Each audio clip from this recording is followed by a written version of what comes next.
Every Point Sports Podcast featuring Greg and Jack starts right now.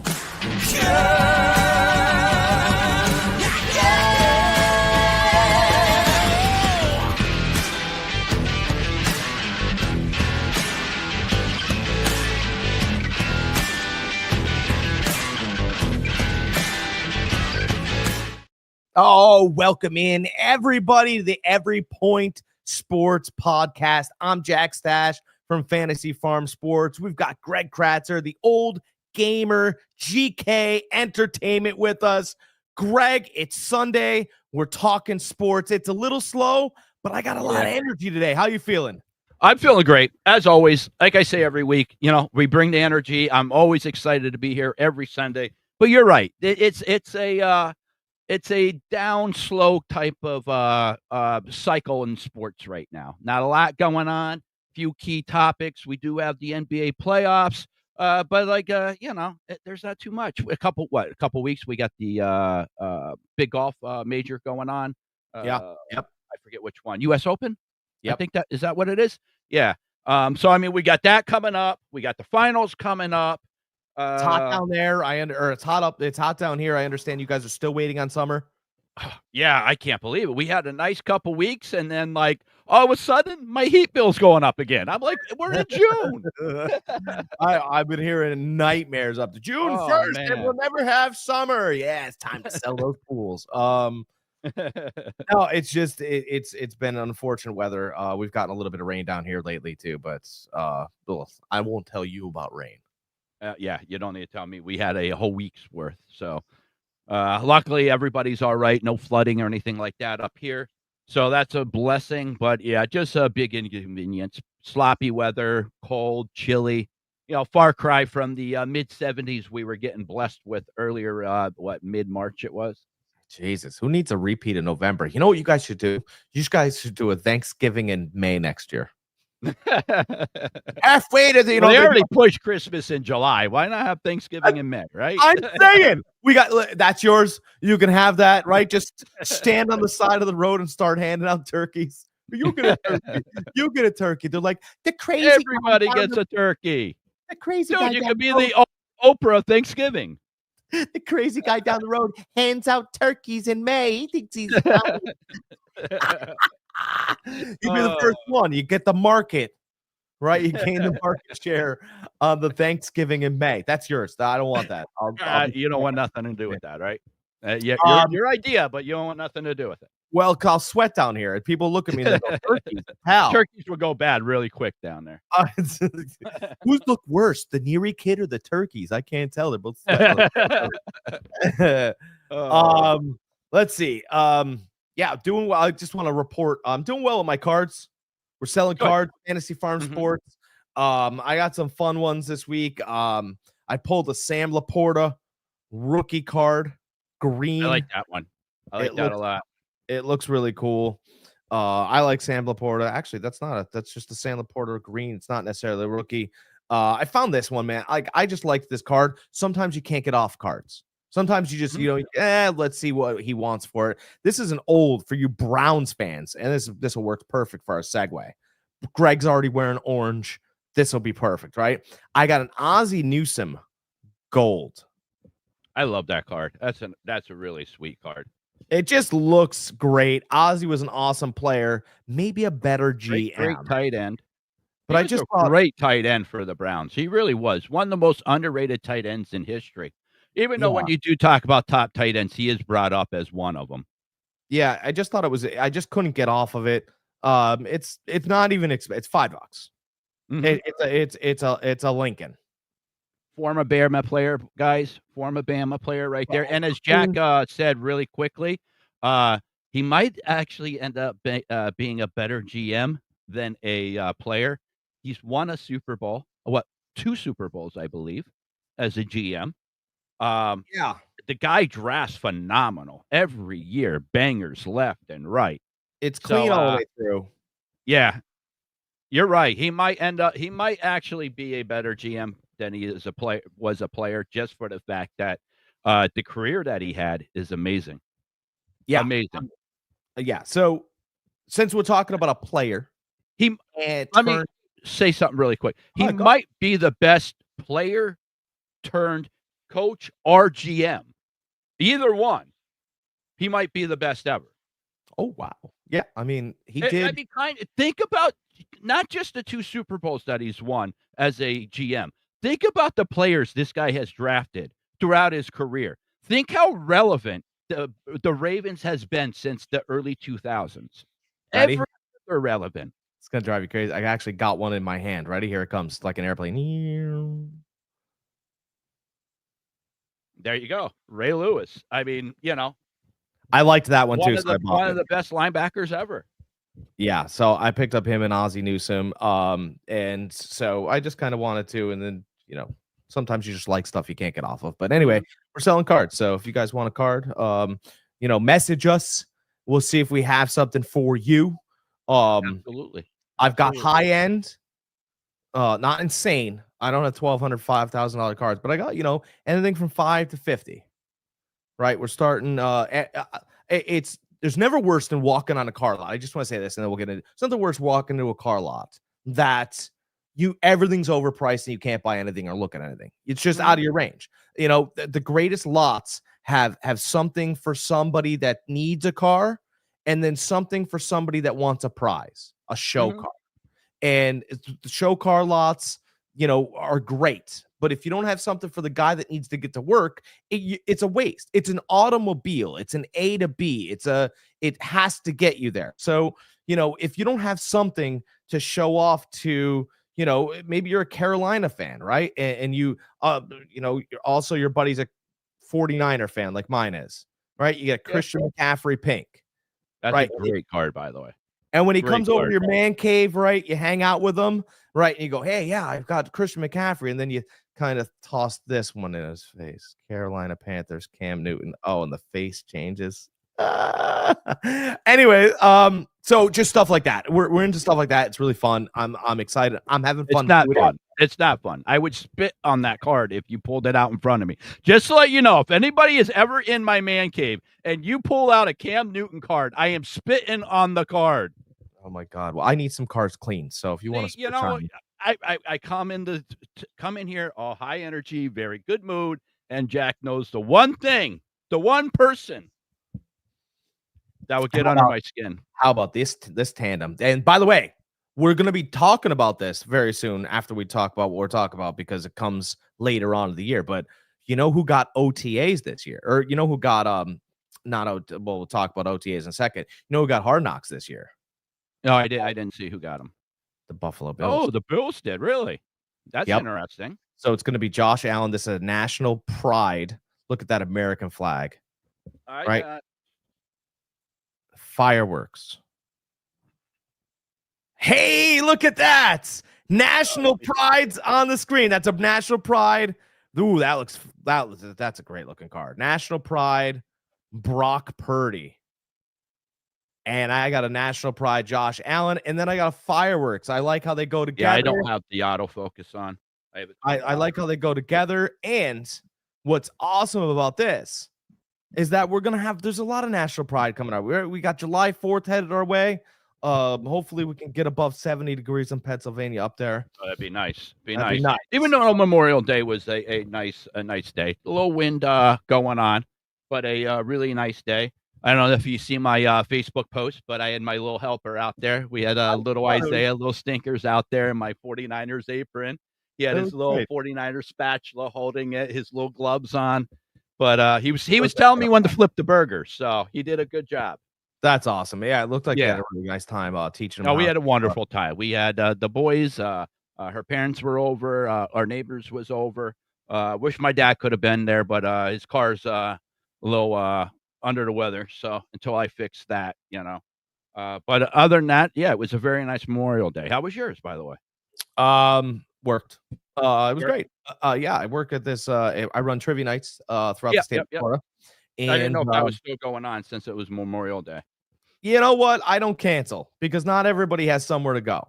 And if they look forward to an event, why should I cancel? It's only a couple hours. We have fun anyway. And, so you go out, and if you don't get anybody, you go, well, it was Memorial Day. But we had a bunch of people. In fact, we had 11 teams.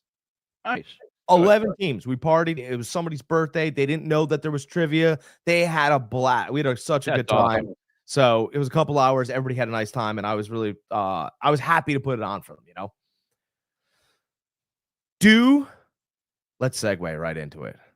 All right. Let's go right into it, because you guys are watching all the NFL news come out from OTAs. Oh my God, this guy caught 4 passes today.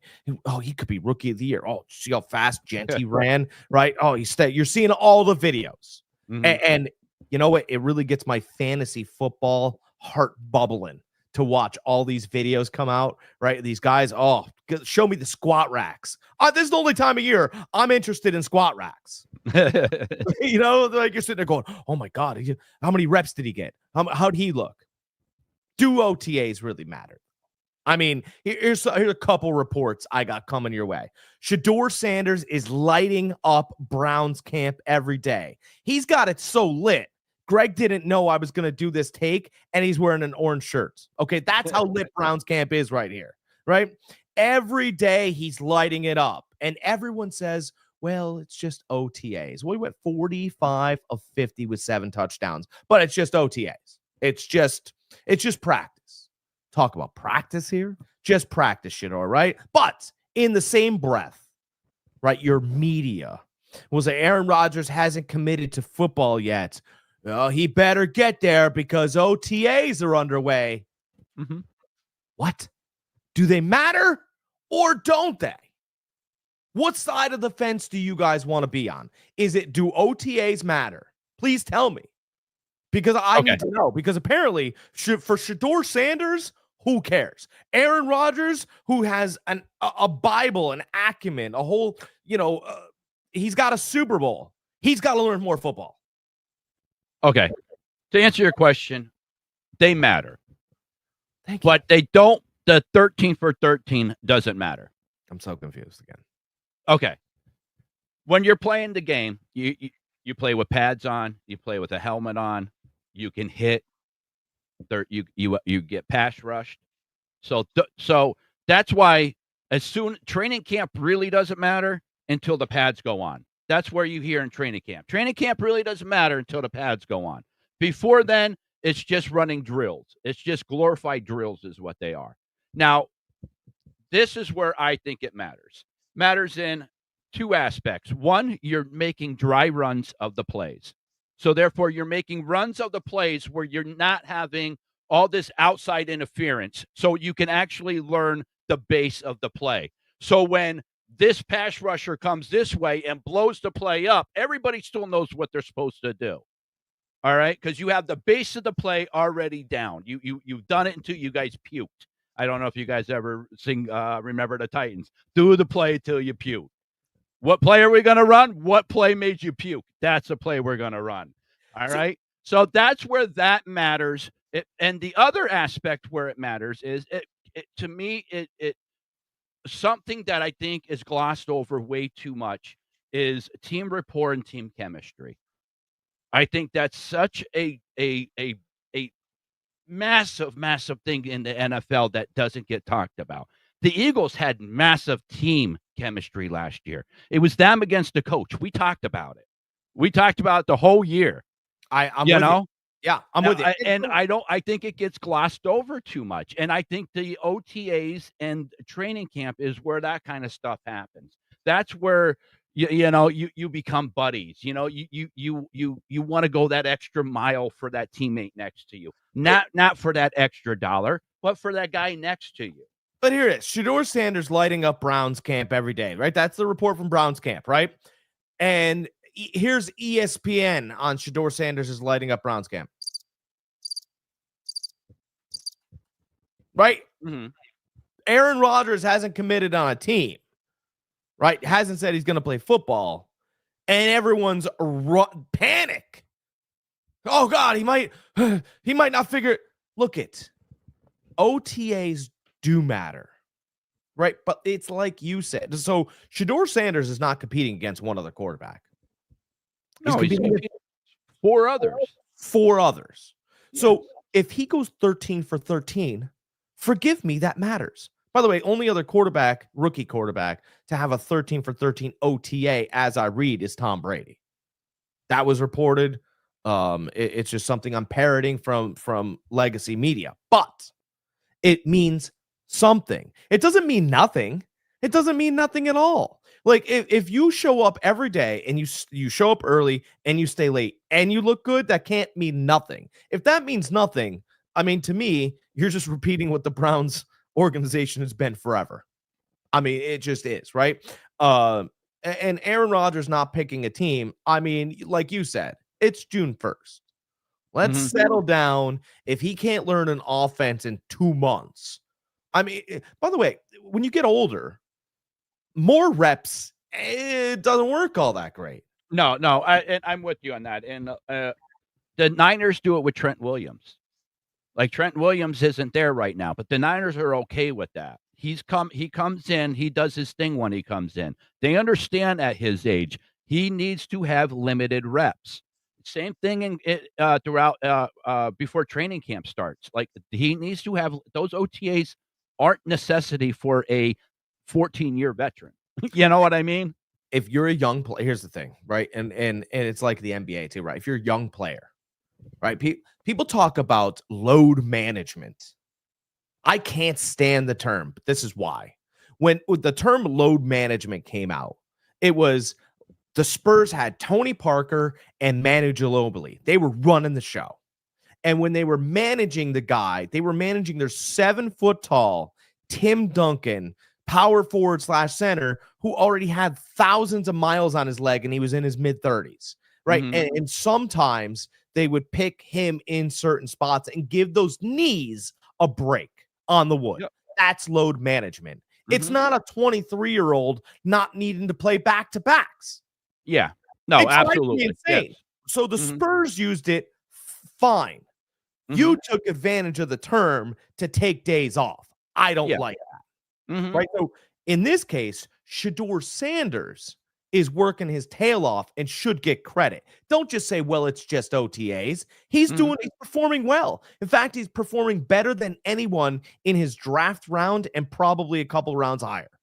I haven't heard anybody think about anybody else. Right?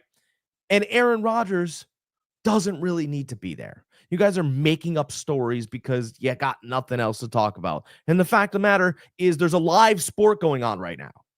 Baseball is alive and well, and the games are fantastical. I just watched one last night. Ready, Greg? I just have to recap this, and then we'll talk about the NBA. The Washington Nationals played the Arizona Diamondbacks. 10-0 in the first inning. Washington Nationals were beating the Diamondbacks 10-0 in the first inning. You're like, oh my God. Oh, it's over. It's over. Yep. Why should I even watch this? And the Diamondbacks chipped away, and it was 11-3 when I got home, right? I was working the bar. I got home. It was 5th, 6th inning. All of a sudden, the Diamondbacks are hitting well, right? And it got to 11-7. And there was a guy coming home to home plate. It was the perfect throw by James Woods. Woods threw the ball, man, and it came perfectly. The catcher was moving his glove down to keep up with the trajectory of the ball so that he can also tag the guy out. He hit the instep of the guy's leg, and he was out at the plate. Otherwise, it was going to be 11-8 heading to the 7th inning, and boy, we got a game. And Arizona did not give up, and the Nationals did have them down, and it was almost a comeback, but it wasn't, and it was there, and they were fighting toward it. Was an awesome game. You have games to talk about. Why don't you be real sports writers and real narrators and talk about them? That's how I feel. It's because the NFL dominates. It still dominates. Even in the offseason, it dominates. It's always going to dominate. Even though it's still dominated over the NBA, who's in full playoff mode right now. So that's true. And we have a finals now. Yes, we do. And it should be an interesting one. We have or is it? I got some numbers to back up, or is it? All right, let's hear you first, and then you hear me second. All right, first of all, I think me personally, I think it's going to be a good finals. You got two really good teams with Oklahoma City in there. Very good team, deep team. Then you have Indiana. Halliburton's playing lights out. Another great team. So I personally do think it's going to be a good series. But my numbers don't back up my feelings. I have some numbers here, guys, for you. Let's hear it.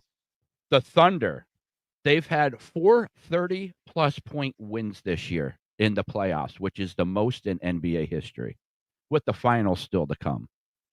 They're 2-0 against the Pacers this year, against Indiana, by beating them on an average of 13.5 points.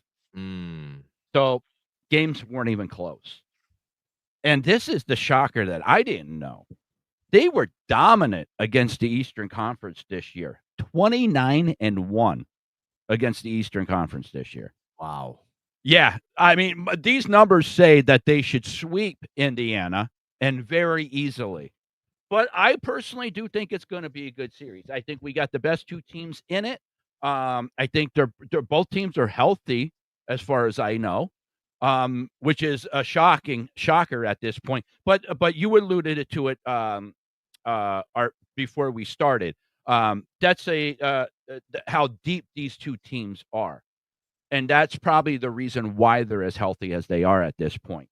And you wanted to make you made a good point and wanted to make a good point about the depth of teams this year and to transition that you think the NBA is going. Yeah, so I just got a feeling. Sometimes you do, and sometimes you follow the gut, and I like to follow my gut.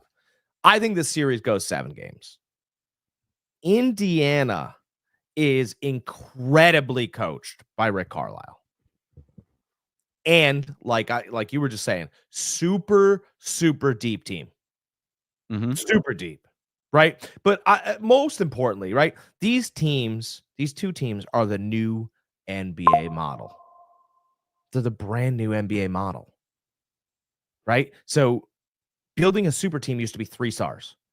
3 stars and a bunch of guys, right? Dwayne Wade, Chris Bosh, LeBron James. Who cares about the rest? We'll win a title, right? And that's how we're going to put together teams. And that's the face of the team. You could sell a triple, threat, if you will, and have a bunch of guys work out and figure out the salary cap. And that was a super team. But the truth is, that was just 3 super players. The rest of the team was okay, right? A super team now is 10 players deep. See, the whole team is super. The whole team is, interchangeable, right? The NBA now is kind of like a hockey line, right? You can move this guy here, or he gets banged up. You call in half of the second line or whatever, right? It's more of a hockey line, right? If you lose Naismith, right, because he's a little dinged up, he's a little injured, right? He does the groin or the leg or the whatever, even though he was going off the other day, you're not going to get the same. Then just put in Shepard. Oh, Halliburton needs a blow. Okay, let's bring in a physical guy, maybe not his skill set, but works hard. Put McConnell in. That's your second hockey line, right? And that's how the NBA is actually building super teams, and not super players, not a triad, not a trio of guys, right? OKC, you got Gilgeous-Alexander, right? And you got Chet Holmgren, but if Chet Holmgren needs a blow or whatever, right, you can put in Hartenstein because he's going to give you the rebounds and he's got enough athleticism to move around a little bit, right? Gilgeous-Alexander needs a blow. Hey, you know what? Caruso could play shooting guard or a little bit of point. We have Swiss Army knives everywhere, right? These are real super teams, right? It's not the trio of players that you guys remember, right? You want to watch, oh my God, it's almost 80s and 90s ball. You want to watch the whole team play. You had Steve Kerr coming off the bench for John Paxson for a little while. And you know what? BJ Armstrong had parts in that too. Oh, right? Dude, he used to hit that 3 off the corner. Oh, I remember my buddy Brad. He'd go over and hit that 3 in the corner. He'd be like, BJ, and we're like, well, which BJ? Kenny the Jet Smith. Oh my God, how good. How about Sam Cassell? right? Yeah. The Blazers, right? You had Jerome Kersey was your starter, your enforcer. But I'll tell you what, Cliff Robinson hit some shots, man. Mm-hmm. Right? So now you're getting a representation of a super team, not just 3 super players. I think the NBA is getting better. It's getting interesting. And people care enough about, who cares enough about it? Michael Jordan's coming back. I mean, all that guy does is make comebacks, but he's coming back to the commentary booth. He's going to do special edition games next year. Yeah, that's a real thing. I don't know if you guys saw it or not. Mike's coming back. That's all he does is come back, right? That guy can't just, he pops up out of caves, right? That's all he does is come back. Michael Jordan is coming back to basketball to do specialty games. And I think it's because the superstar era, although you will have superstars, the superstar era is going away and it's coming back for the team. And I think that's why Michael agreed to it. Mm-hmm. Yeah, no, I mean, you can kind of see how teams are building right now. They're getting away from that format. I made it a point earlier is that the Warriors did that back with their first championship with Steph, is strength in numbers. I mean, we had people coming off the bench that could start for most teams. What was his name? Livingston. Yeah, Sean Livingston coming off and off the bench. I mean, that guy, he was the second coming when he's drafted by the Knicks until he blew out his knees. And what was great about Livingston was this, right? You had to run all over the place to guard Curry. Oh my God, exhausted, right? And other teams would have to keep that guard in or give him a 2-minute blow. And Curry could get 5-minute blows because Livingston would come in and they'd be like, oh, you don't have to run all over the place. No. Oh. I'm going to play you back to the basket and hit fadeaways. Yeah. Because I'm 6'6" and I'm a tough guard. And you ain't going to do as well because you were just running him all over the place. Mm-hmm. That was the tandem, right? So, and then when Curry comes back in, that guard's even more tired because he goes, oh, my God, I just had to. And I'm sorry, but I forget a lot of other players that were coming off the bench, but they were loaded that year. I mean, most of their bench, I don't want to say could start for a lot of teams, but most of the NBA in the lower part of them, they could. You had Iguodala everywhere, off the bench, not on the bench, sixth man, not sixth man. Yeah. Oh, geez, he dropped 23 tonight when they really needed 23. You had guys on that team. Yes, that's what yes. That it was contributed to wins. Mm-hmm. But I think it's, the Bulls, right? You sit there and you're like, oh, it was Michael Jordan, Scottie Pippen. Yeah, it was. But Horace Grant was a big part of it. Right, there were games where Paxton and Kerr were a big part of it. Those threes they hit in key moments. Bill Cartwright did a hell of a job on Patrick Ewing. I don't know. I know you guys think Patrick Ewing wasn't this. Watch the Patrick that came out of Georgetown. That was a banger in the league. He was a beast. A beast. Bill Cartwright, like I do, had grays in his beard, and he was 7 foot. And he was built like Tim Duncan. And the only reason why he was in the league with knee braces was because he had good feet, having to deal with a fresh, out of college, mean Patrick Ewing. I mean, Pat was mean. Like, you guys remember the Scottie Pippen dunking on him. But I'm going to tell you right now, but Hakeem Olajuwon and all these other guys, Pat Ewing was nasty mean. He was a great player, and Bill Cartwright had to deal with him. On the opposite end, you got John Starks, not this tremendous player. He'd sock the hell out of you in an alleyway. He'd be the first one swinging. I mean, these were teams. They didn't have these perfect skill. Oh, I'm a scorer. Everybody's a scorer. That's terrible. It's boring. There's no theater. Mm-hmm. Give me one. I will never like him, John Starks. That's fine. Ever. That's fine. Ever. I do. For the fact that my one of my best friends we all grew up with, Paul, he passed away. He loved the Knicks.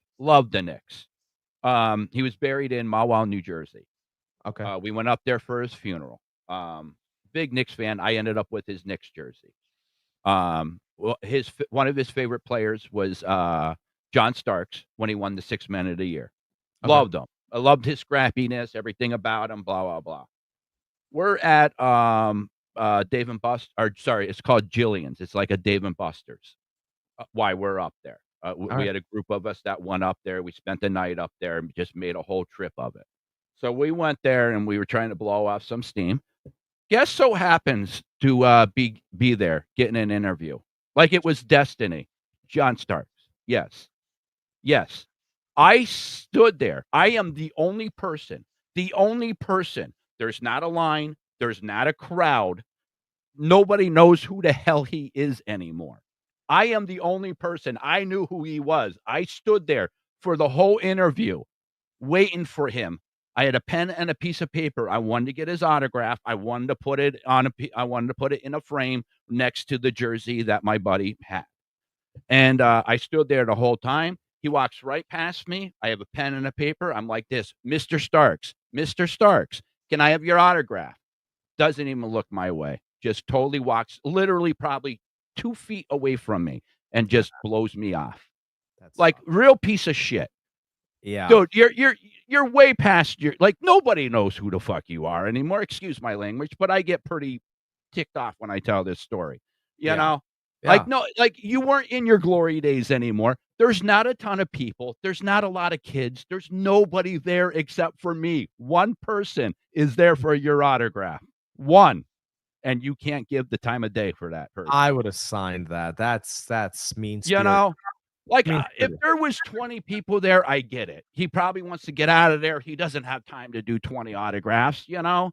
I was one person. In his defense, he was probably trying to get over to the basketball machine at the get some reps in. Yeah. Yeah, those But yeah, OTAs, that's my John Stark story, and that's why I can't stand him. I get it. No, I understand if that's the, it's not you being that way. That's him being that way. I've got a Nick story, kind of. I was down in Virginia Beach. God, I was 10 years old. And I was like, I don't know. We were outside of Virginia Beach. We were trying to pick a restaurant and stuff. And I said to my mom, I was like, Mom, that's Anthony Mason. And she's like, I don't know who Anthony Mason is, Jack, but okay, I believe you. Like, I'm gonna go say hi to him. She's like, no, please don't go say hi to him. By the way, it's just me as a 10-year-old. Yeah. Same. I still had the mustache, but a kid. I still had the mustache. I had a decent curl then. It's just me out of and the womb with the mustache. Yeah, it was my head was a lot lower because I had to, my neck wasn't strong enough for it. See, when Jack was born, there was a scare. His mustache was wrapped around the umbilical cord. It's so funny. It's true, and it hurts my feelings, but it's funny. So I went over against my mother's wishes. There's just a bunch of, I mean, this is just, what is what it is. It's just like 5 6'8" black guys. And me, this little 10-year-old kid with this mustache walking over to them. And I was like, hey, and then, by the way, Anthony Mason was dressed like Biggie Smalls and Ready to Die. Like long tan trench coat, right? Maybe a duster, if you will, if you guys know your coats well, right? And he had the Biggie hat on and it matched the coat. I mean, this dude looked ready, And I walked over to him. I was like, hey, you're Anthony Mason. And he's like, yeah, I am. And I was like, it's so cool. You're a New York. So I said, it's so cool because you're a kid and you're just telling the guy all he does for a living. You play for the Knicks. You're a power forward. He's like, I am all those things. Yes. All of his buddies are getting a kick out of me knowing him. Right. And they go, hey, you know this kid? And he's like, I don't, but hi, I'm Anthony Mason. And dude, his hand was, my little hand fit in his hand. And he's like, well, we're going to go to dinner. And it was nice meeting you. And I walked away. I was like, my mom was, but like from my mom's point of view, she's probably like, oh my God, I lost my son. If that's not Anthony Mason, we're in a lot of trouble here. We're in a lot of trouble. And if my grandmother was there, I imagine her go, Mom, I'm not sure if he knows who that is. Just a 10-year-old kid surrounded by a bunch of 6'8" black guys. Anyway, it was probably scary for my mom. Now that's a nice story. It was really a nice story. He was great and gave me a couple minutes. Dude, I would be an Anthony Mason fan for life at that point. I love Anthony Mason. I bark for him all the time. I don't think he gets quite the credit. He was a ready? He was a terrible free throw shooter. He knew he was.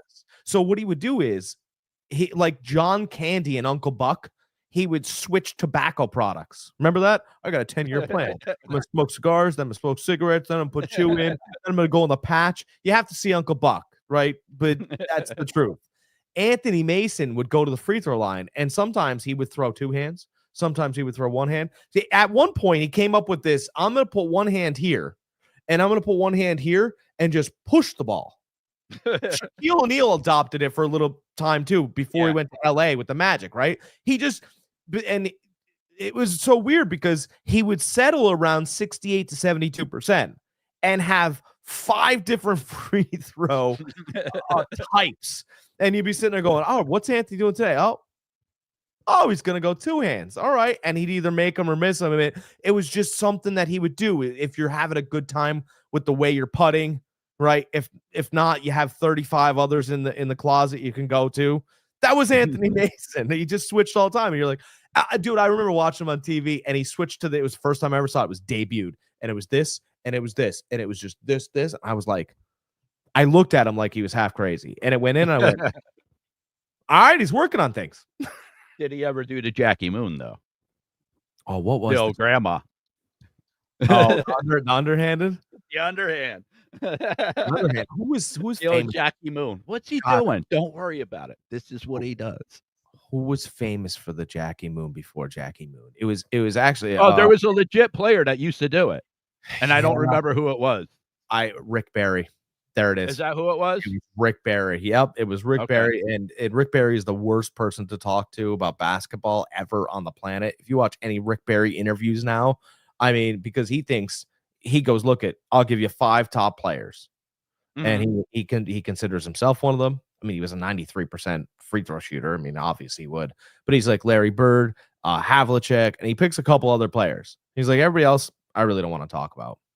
He thinks about the basketball as like the game as a perfection, right? So if your hand is not on top of the ball, it's a carry. I don't care about anything else. He's like, so I can't even watch any of it. You know, if you're doing things like the game demanded, he's like, all this dribbling, it's hard to watch. He's very much get to your spot, work to get to your spot. It's got to look like a machine. Rick Barry loves basketball, but he hates the way it's evolved athletically. That's the way I want to say it, right? But that's kind of how it is. He likes how it used to work like a machine. I mean, Bob Knight basketball is what he loves. Okay. Old school. Yeah. So nothing wrong with it. There's nothing, but like the words he uses are a lot less kind than what I just portrayed. Oh yeah, I'm sure. We got a lot of those old school guys. I mean, this dude, he's like, they go, what about your son won the dunk contest? He's like, well, he's 6'8". I mean, show me if he hits 40 shots from 18 feet. He goes, then he'll start talking about the 18-foot shot and the one dribble and the this and he'll get into the mechanics of an 18-foot shot for 10 minutes. And you're like, yeah, but your son just won the dunk competition. He's like, yeah, well, again, it's pretty easy to dunk when you're right there. Poor Brent Barry to grow up in Rick Barry's household. I feel sorry for him. Dad, you see, I dunked out in the backyard today. He goes, yeah, but how many fake pivots did you do? He's like, oh, Dad, I just dunked. I'm 13. He goes, I told you to work on that pivot foot and the pump fake and. Can't I just shoot? He's the coach. Yeah, Rick Barry is the coach that like invites you to this camp, this basketball camp, and all you do is move, and you don't get a basketball until the 3rd weekend. I just want you to pass it.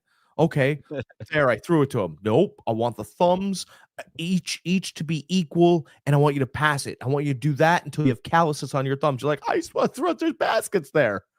What are we supposed to do here? Are we supposed to put this thing there? Yeah, we are, but not yet. I can't believe I paid for this. Right? You go home and report to your parents. You're like, so what'd you do? You're like, my thumbs are bleeding because we passed.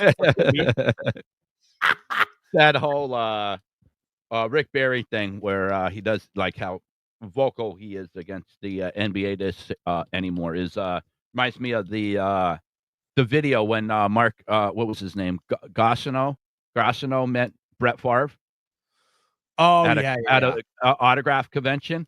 yeah. And he came up, he's like, "You owe me, like, you owe me."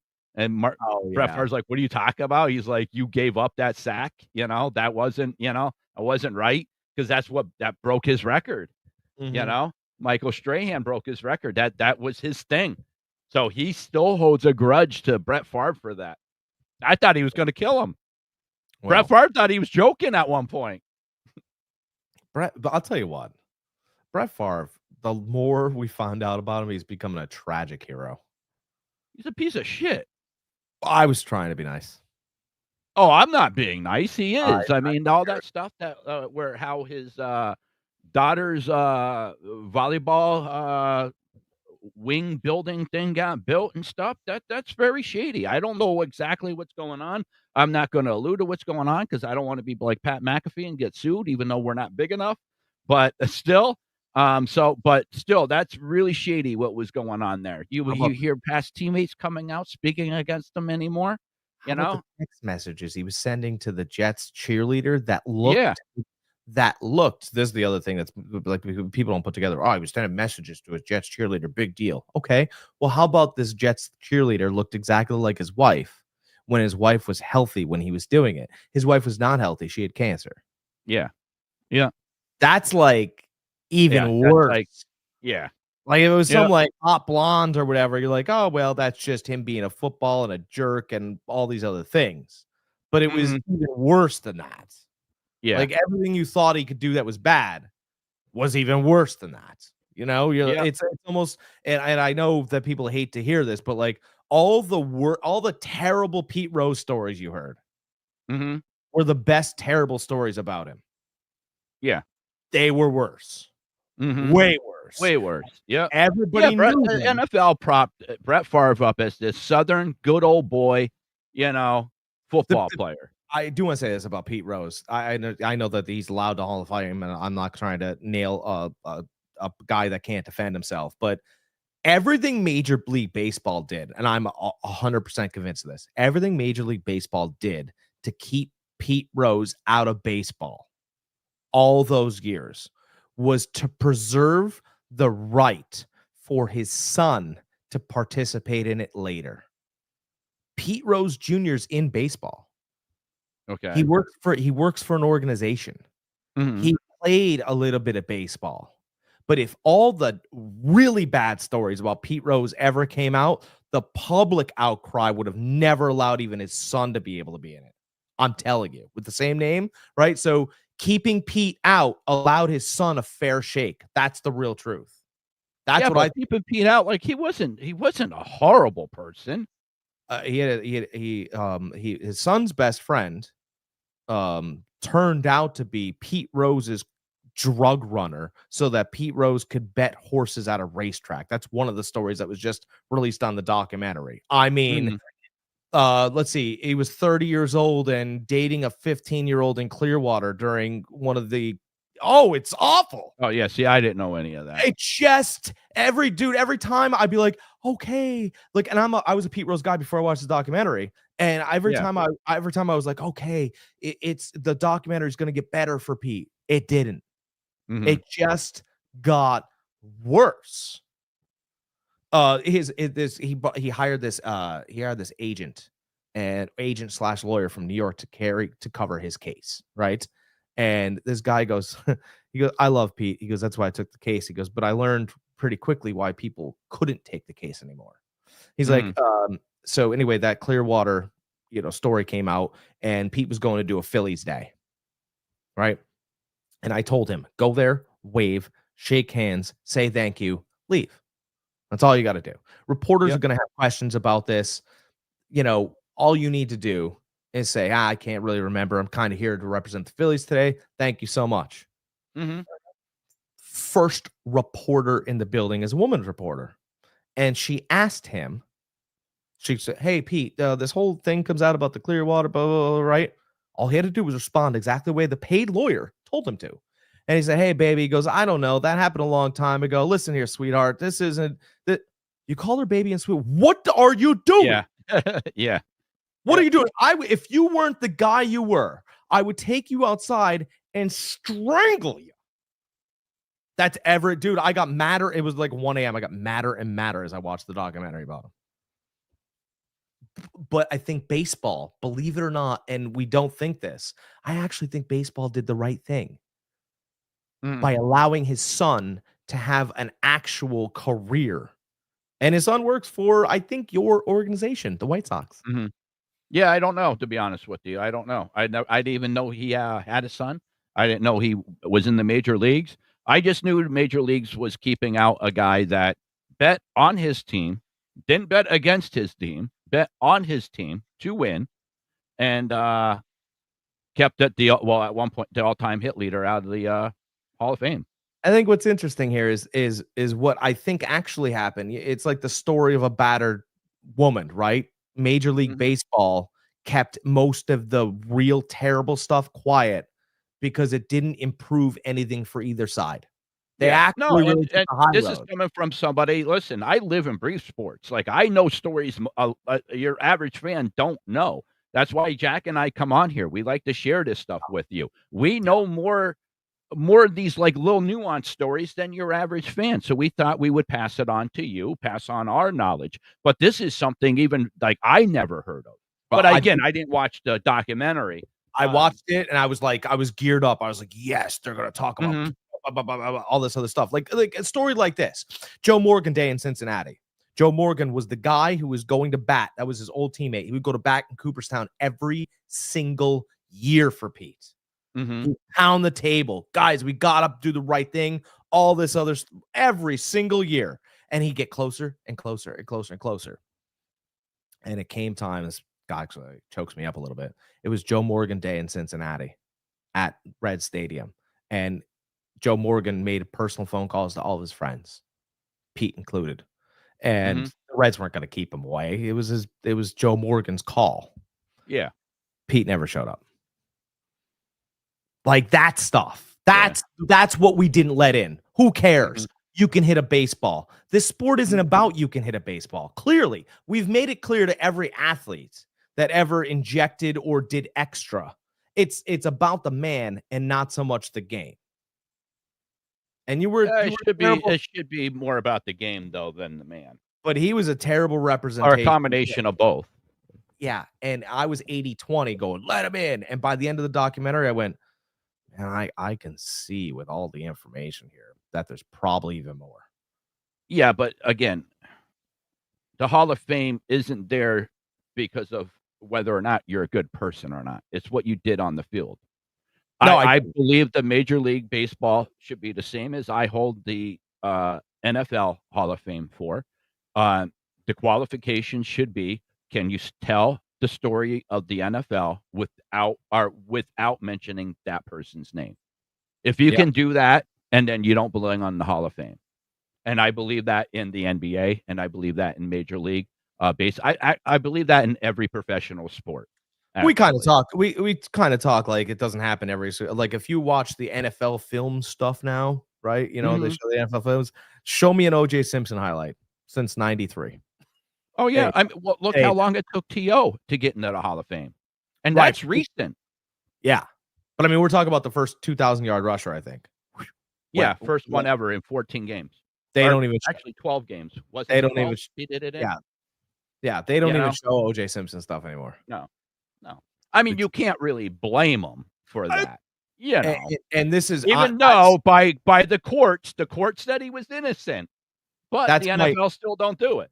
that is my comparison though Mhm. in Yeah. this little window. All right. I Yeah, don't but even he's still in the Hall of Fame.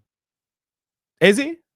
Oh, yeah, OJ's been in the Hall of Fame. Yeah, Oh. yeah, he Yeah, was in but the Hall of Fame so shortly after he or I forget how many years. I think it's 5 years after you retire, you're eligible for the Hall of Fame. so I wonder if the incident happened before he was in the Hall of Fame, if they wouldn't have put him in for his accolades. I don't know. That's a good question. It's a Do little do right. I think he would have gotten see, he was found innocent. Yeah.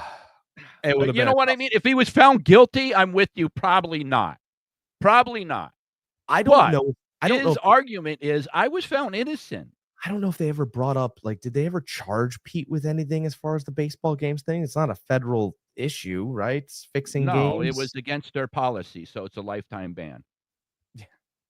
No, I get it, but I'm just like, yeah, see, there's a little area here. I don't even know what we were talking about before I started talking about Pete Rose. Look what you did to me, Pete. I don't Look what you did remember to me. either. My heart was broken, and you kept breaking it. But Oh, that's we were me. talking about different players and what yeah, you were mentioning Anthony Mason. I don't know how we got on to Pete Rose, but we breaking did. my We heart. did. Well, We got you know some what? baseball in there for you guys. Listen, I love baseball, and I really do. It's starting, man. I hope you're having fun in this league, picking up Oh, and I dropping. am. It just sucks because we had at one point we had 11 people. As soon as we started talking baseball, we're down to 2. Bombs. Bombs. You guys don't want to hear about. It was just funny how it started. No, because everybody, you know I what? I'm seen gonna the tell you what count happened. going up and up and up, and we start talking baseball, and it didn't even go down dramatically. It just went down to 2.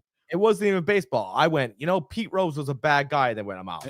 Yeah, yeah. This guy doesn't know what he's talking about. Pete Rose is bad. We all know Pete Rose. Yeah, you guys know him. But you have to blame the major league for that because of the way they portrayed him as like this this happy baseball player. Like he always had a smile on his face, So yeah, always talked about the game with great passion. You didn't yeah, some of the things he said was off the wall, like honey, sweetheart, but that's the way people talked back then. And it was acceptable. Yeah, it's not acceptable to call. Like, I know if we went out to dinner and my waitress called me sweetheart, Joy would have a major problem with that. oh really? Major problem with that. But you and I have been in the business so long, we wouldn't think twice about it. You know what I mean? Oh, But yeah. that's the same thing with Pete Rose. He says those things, but he's so used to saying them that he didn't even think about it. I understand the optics was not the best in the world.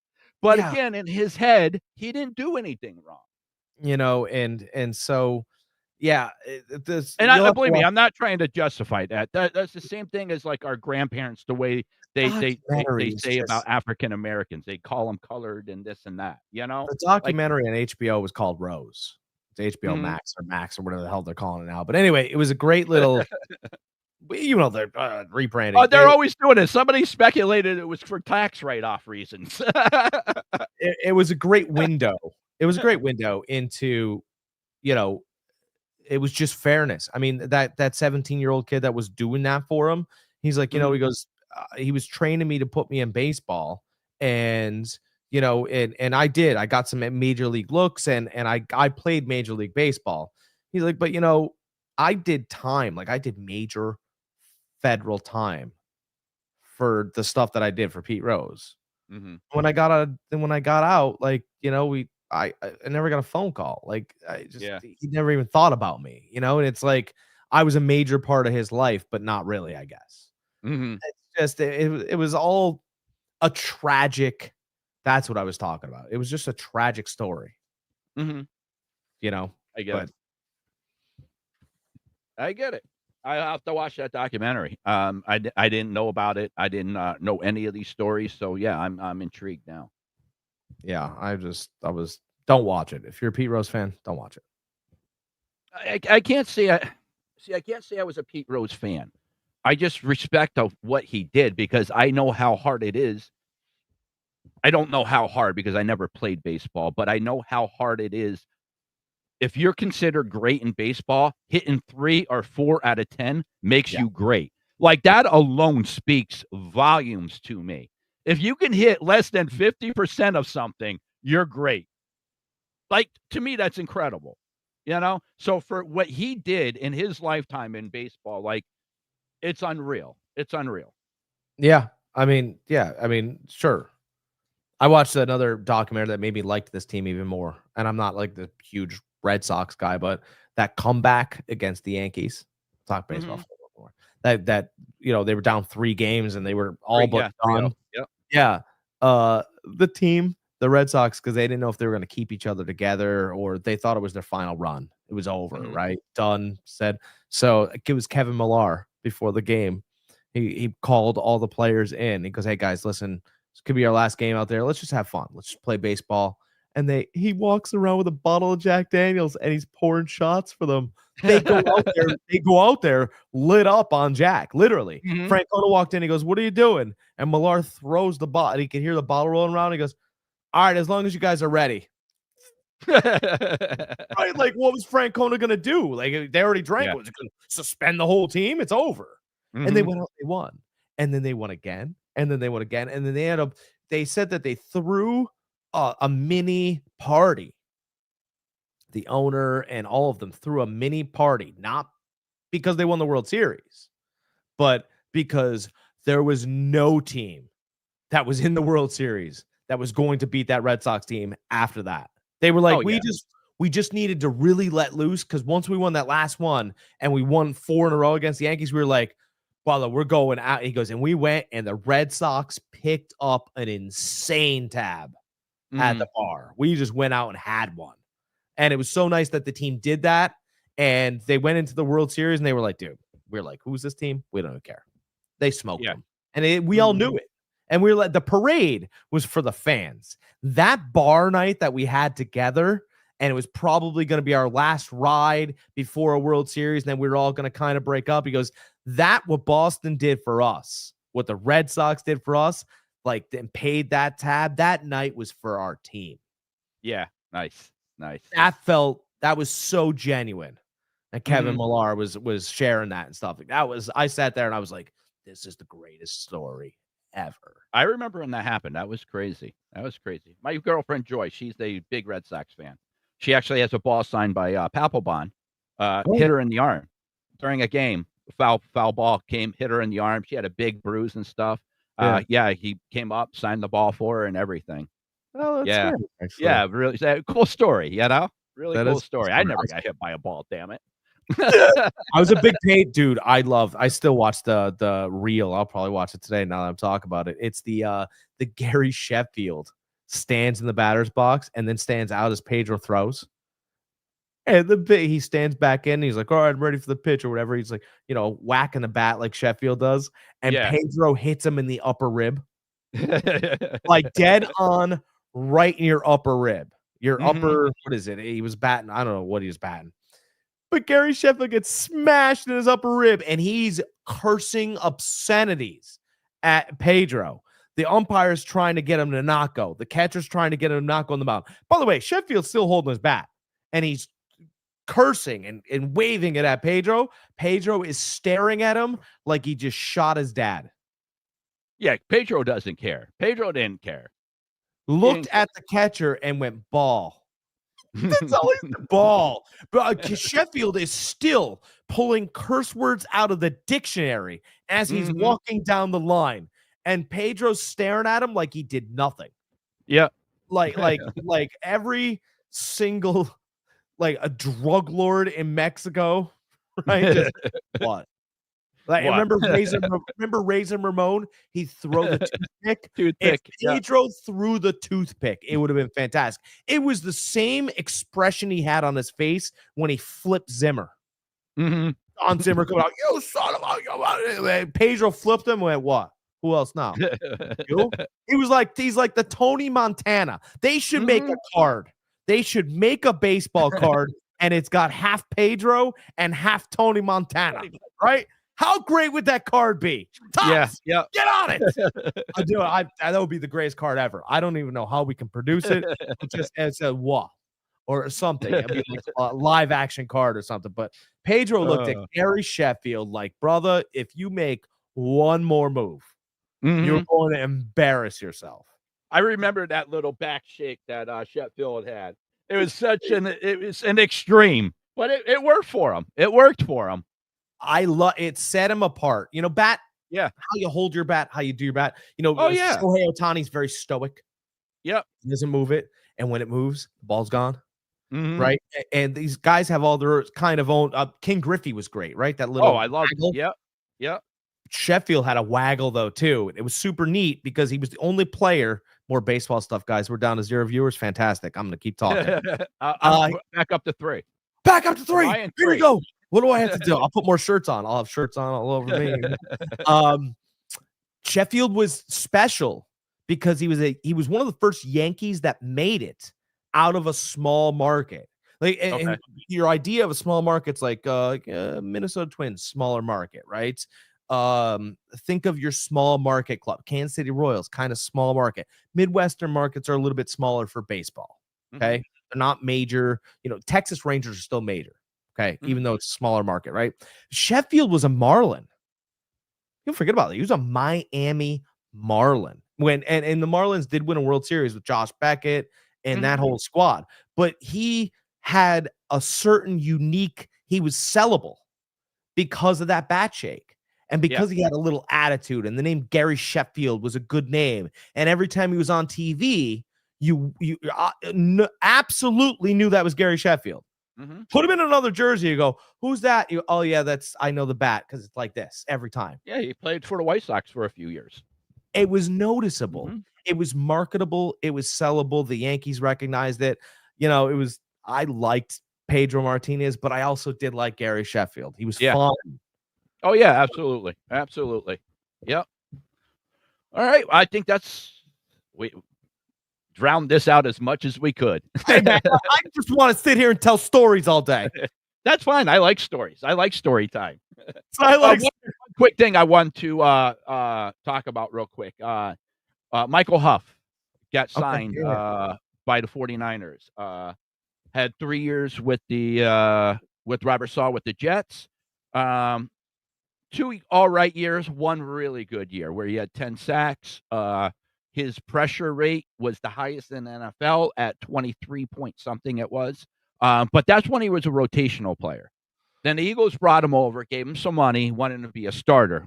That's not his gig, is being a starter. Didn't do quite as well. Not really worth the contract that he was signed for. So he's being shipped off over to the Niners for a mid-round pick. Nothing has been final yet.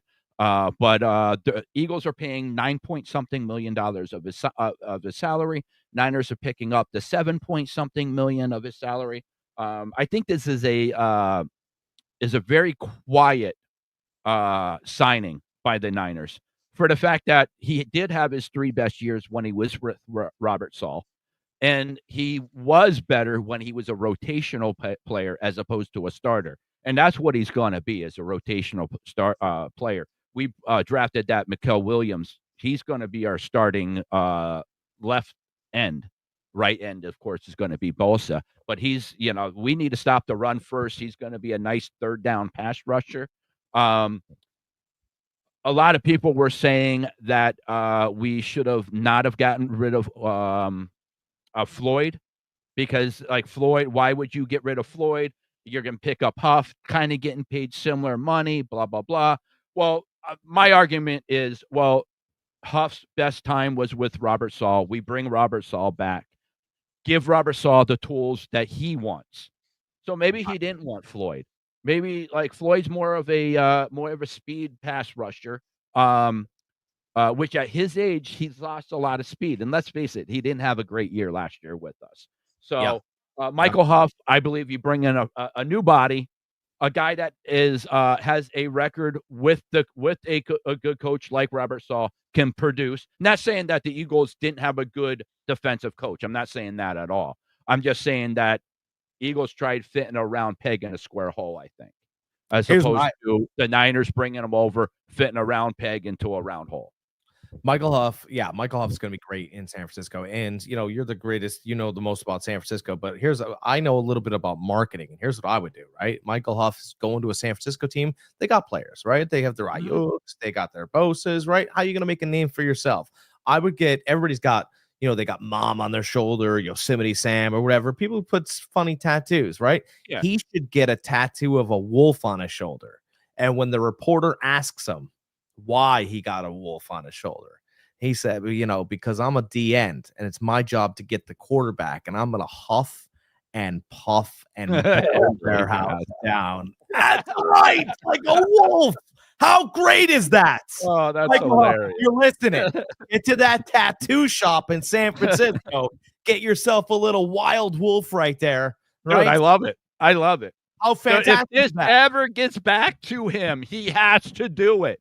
That's right. That's right. We'll make a little reel out of this. I'm telling you, you got Bosa on one side and the big bad wolf on the other side, right? how right? Some of it's play and the other part's marketing. You got to do your job on the play, but understand that the Every Point Sports podcast marketed you. Where it's a win, I believe in our in a rotation with us. I think a tops 8-9 sacks this year for him on the high end. Okay. You know, if we can get that, it justifies it 100%. Low end 4, you know. If we get less than 4, I think it's a wash. I believe that's what Floyd got us last year was 4 sacks. So you bring somebody in, it's kind of a wash. So anything less than that, I don't like. But I think he has I don't want at this point in his career, he has a higher upside than Floyd. Good. Let's see it. You know, That's great. So Michael, hopefully, a nice bounce back year with Robert Saul. It would be nice. It really will, because that year that he had 10 sacks, that rush rate at 23 point something, he was a beast when he was in there. So hopefully he can find that again. All right, and I got a sneaky suspicion that San Francisco wins that division this year, but that's something you said earlier. Something it hasn't happened in the last 13 years. I don't know. Cam Newton, easiest passing schedule. The year he won the MVP. Yep. Easiest passing schedule in the last 13 years. Well, to kind of piggyback off of that, the Niners has the easiest schedule in the last 15 years. And that's why I think they're going to win the division. So you guys know that, Niners had a brutal schedule. Everybody wants to say, talk about the Niners record last year. Everybody got hurt. Brock Purdy didn't perform as well. Brock Purdy still performed. I think it's great. Well, considering the weapons he had and considering the brutal schedule they had last year. The road games we had last year, nobody has ever seen the rest period in between games like we had.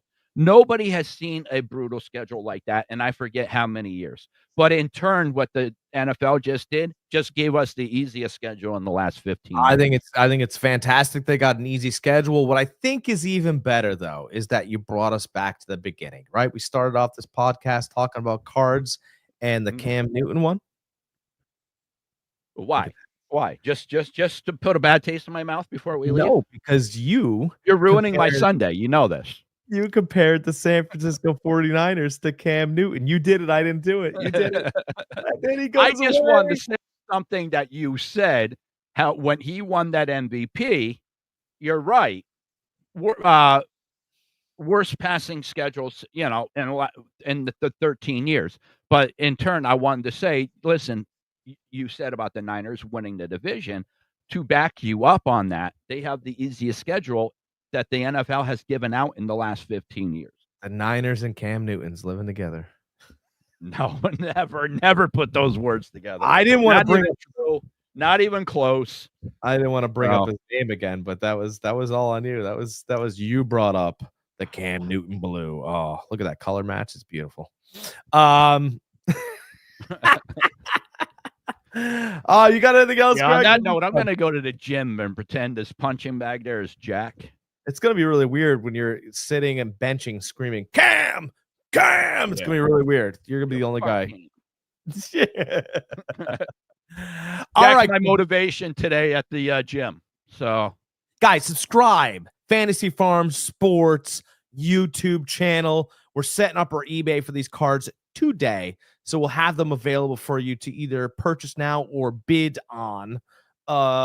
We have Fantasy Farm Sports fantasy football news heading your way, because we're starting to get into OTAs. We believe they matter. We'll teach you what coach speak is, what the language of why they're talking about this guy, why they're giving this guy a shot. I years ago, everybody sat there and they said, well, Kyle Trask could be the starting quarterback of the Buccaneers, and we should just give him a chance. I said, Baker Mayfield's a starter. And they went, oh, but it's going to be a competition. And I went, yeah. Oh, you guys are silly. I will let you know who the starters are and who's going to get the carries and who's going to get the receptions and who will lead the team. And it will help you win your fantasy leagues. That's right. That's right. Yep. Hop over, subscribe to OldGamerGk. We got a nice thing going on over there with our sports and our gaming. Every week we're gaining more and more. So let's keep it up. You guys are showing us a lot of love. We got a couple good comments this past week. Everybody likes you and I, our rapport that we have together. That seems to be in every comment is what we have together. Whether it be banter, the back and forth we have together, the jokes that we have, that seems to be a big thing. So yeah, just a couple guys on the couch talking sports. That's really what it is. That's all we are. You know, you guys, I had a whole itinerary here, and none of it, I will promise you, none of it says anything about Pete Rose. I'm sure. Sometimes we just get on a topic and we keep going about it. Broke my heart. But hey, that's why everybody likes us. We're authentic here. We're real. We don't nothing scripted.